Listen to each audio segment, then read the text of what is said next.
Hello friends, welcome back to the channel. Today is day 5 of our JFrog Artifactory series and we are going to understand a very important DevOps concept, that is, what is a generic repository in Artifactory, why do companies use it, why do we upload zip files to Artifactory, and how does this work in real microservice projects. Let's go step by step, very slowly and clearly so everyone understands, even if this is your first DevOps video. Well ready? Let's begin. Imagine we are working on an organization on one project named SEH. Inside this SEH project, we have one Spring Boot microservice, that is SEH Students, and one React front-end application, that is SEH Web App. Now imagine two developers. Developer 1 is working on a Spring Boot microservice SEH Students and developer 2 is working on the React front-end. Both developers write code on their local machines. Once they finish their task, developer 1 will push his Spring Boot code to GitHub repository, that is SEH Students. Developer 2 will push his React code to GitHub repository, that is SEH Web App. This is exactly how real world projects run. Now understand build server in real companies.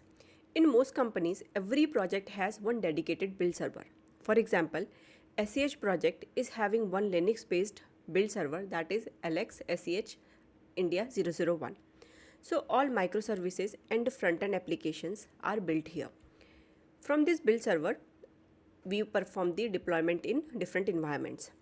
So now imagine we log into the build server, we clone the repositories one by one, and we start building them exactly like how DevOps works in real world. Now, how we perform the build for Spring Boot microservice. First, we clone the Spring Boot repo, this one. Now we build it using mvn clean install.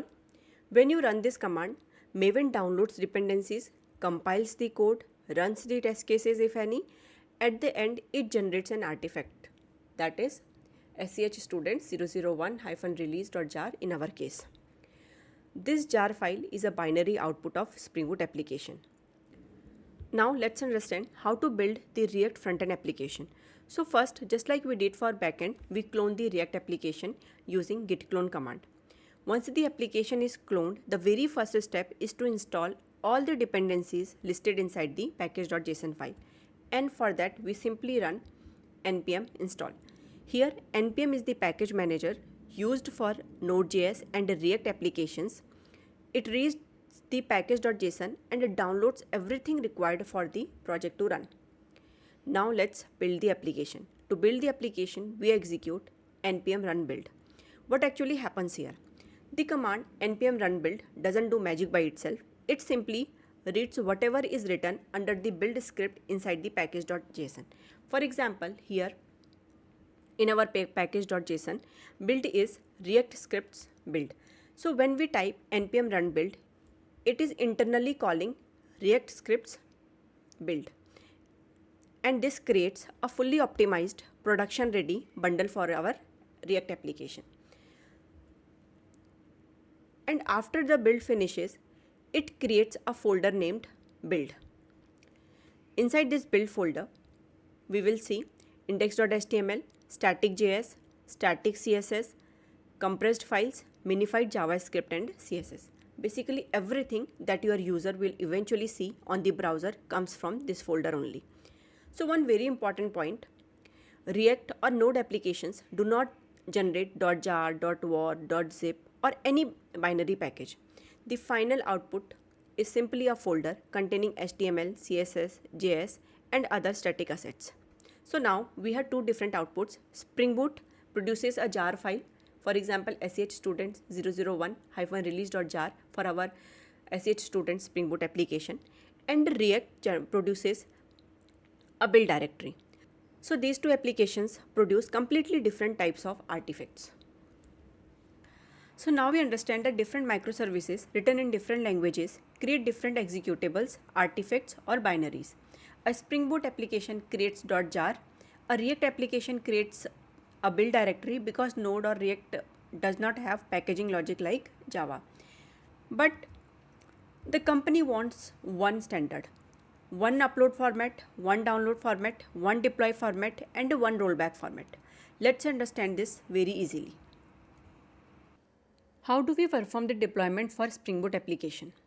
For Spring Boot application deployment, we download the .jar, we copy it to common deployment location, for example /prod_lib sch deployments backend app, stop the existing running service, start the application using java-jar sh_students.jar.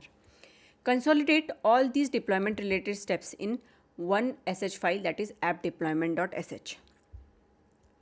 And we keep this app-deployment.sh inside a folder named deployment_manifest inside the application source code, so that anyone can easily recognize that this directory belongs to deployment. The same way to deploy React application in one of the environments like SIT, we download the build directory created from npm run build command, copy it to common deployment location, for example prod_lib sch deployments sch web app, stop the existing running service, start the application using npm start. Consolidate all the deployments related steps inside web-deployment.sh.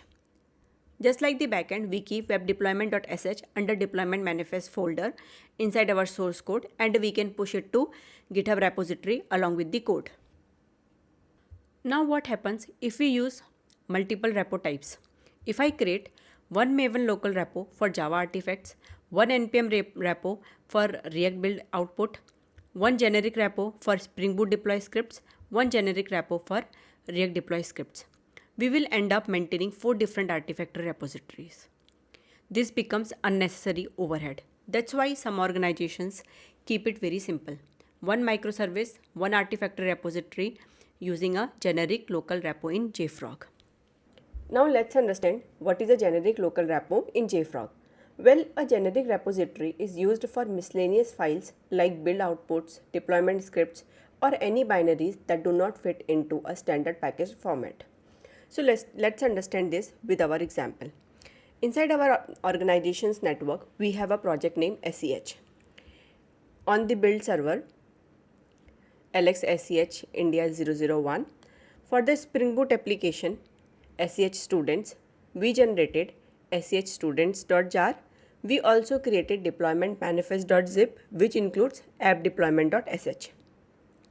The same way for React application, SEH web app, we generated the build directory using npm run build. Then we archived it to shwebapp.tgz, and we have deployment manifest.zip, which includes web-deployment.sh file.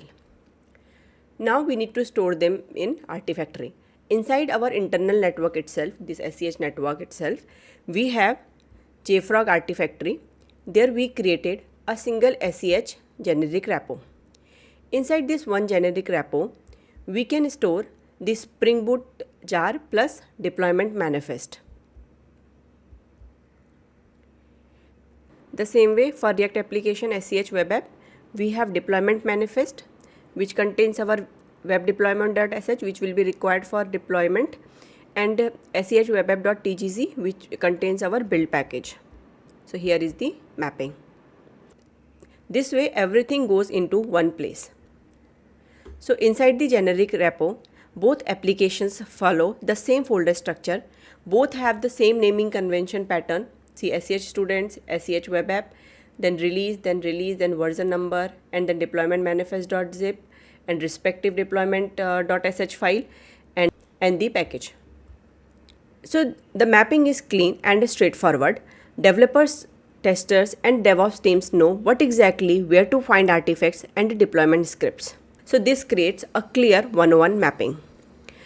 One microservice, one TGZ or zip folder, one generic repo, no confusion, no complexity.